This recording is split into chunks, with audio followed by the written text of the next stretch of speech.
¿Qué tal? Hoy vamos a ver una solución mecánica súper ingeniosa para un problema del corazón que es bastante peligroso. Y de paso, vamos a descubrir por qué a veces la solución perfecta simplemente no existe. Imagínense esto.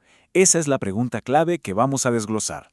Es un dilema real, ¿eh? Uno que enfrentan miles de pacientes y sus médicos todos los días. Ok, todo arranca con algo llamado fibrilación auricular, o FA para abreviar. Es una condición súper común, la verdad.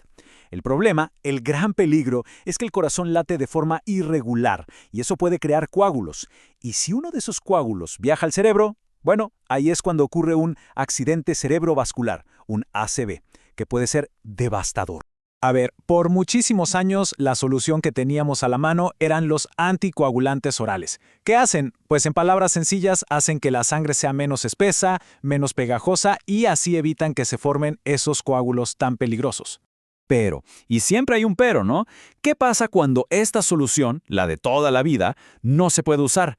Ahí es donde la cosa se pone complicada. Vamos a verlo más de cerca.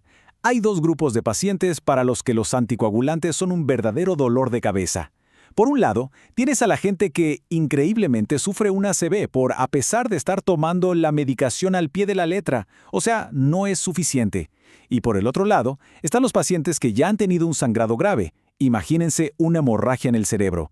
Para ellos, tomar un anticoagulante podría ser catastrófico.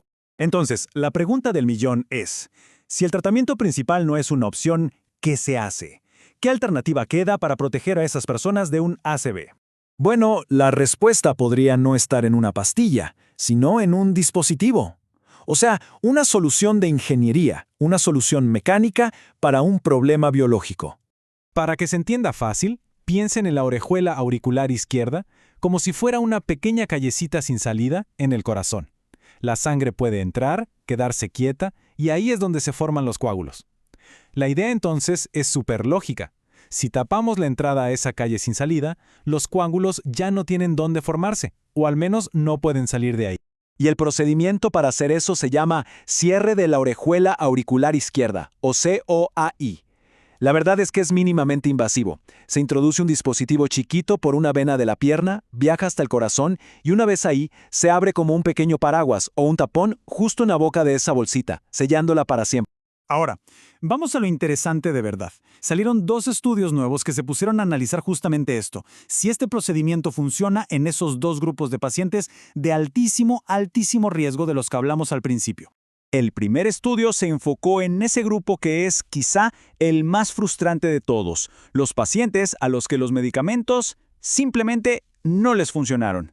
Este estudio, de un equipo liderado por Fukushima en Japón, siguió a casi 1.500 pacientes que recibieron este dispositivo. En la imagen se ve bien cómo lo separaron. Tenían un grupo de control, gente sin ACV previo. Luego, otro grupo que tuvo un ACV pero no estaba tomando anticoagulantes. Y finalmente, el grupo clave, los que tuvieron un ACV por mientras tomaban su medicación. Y acá viene algo fascinante porque habla del comportamiento de los médicos. Miren la barra verde. Resulta que incluso después de poner el dispositivo, después de tapar esa bolsita, los doctores tenían muchas dudas de quitarles los anticoagulantes a este grupo de tan alto riesgo.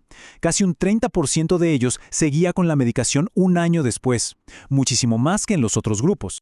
Pero, ojo, el dato más importante es este. A pesar del dispositivo, y en muchos casos, a pesar de seguir con los medicamentos, estos pacientes tenían un riesgo 2.62 veces mayor de tener otro ACV. O sea, más del doble de riesgo que los pacientes que nunca habían tenido uno. Ok, ahora pasemos al segundo dilema. ¿Qué pasa con los pacientes para quienes los anticoagulantes son demasiado peligrosos por un sangrado cerebral previo? Para esto, tenemos un segundo estudio de Mansur y su equipo que fue gigante.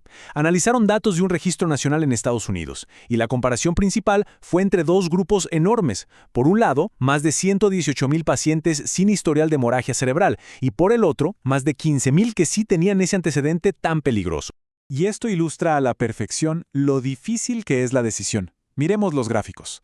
A la izquierda, vemos que el grupo que ya había tenido una hemorragia cerebral, el de las barras rojas, tuvo menos sangrados graves fuera del cerebro. Eso es bueno, claro.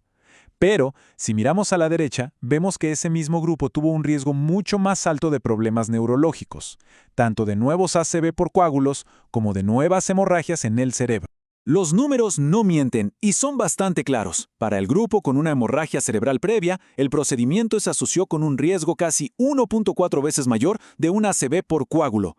Y lo que es más alarmante, un riesgo 3.15 veces mayor, más del triple, de sufrir otra hemorragia dentro del cráneo. Entonces, ¿qué sacamos en limpio de todo esto? ¿Es bueno el procedimiento o no? La verdad es que la respuesta no es un simple sí o no. Como lo resume muy bien esta tabla, para los pacientes que tuvieron una ACV a pesar de los medicamentos, el dispositivo ayuda, sí, pero el riesgo de base sigue siendo muy alto.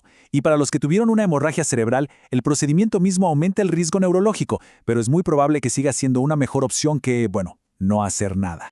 Esta cita de los autores del segundo estudio lo clava. No dicen que es una cura, ni una solución mágica. Dicen que parece ser una alternativa razonable. Esa es la palabra clave, razonable. Es una elección entre opciones que no son perfectas. Así que el gran mensaje de estos estudios es que hay que ser realistas.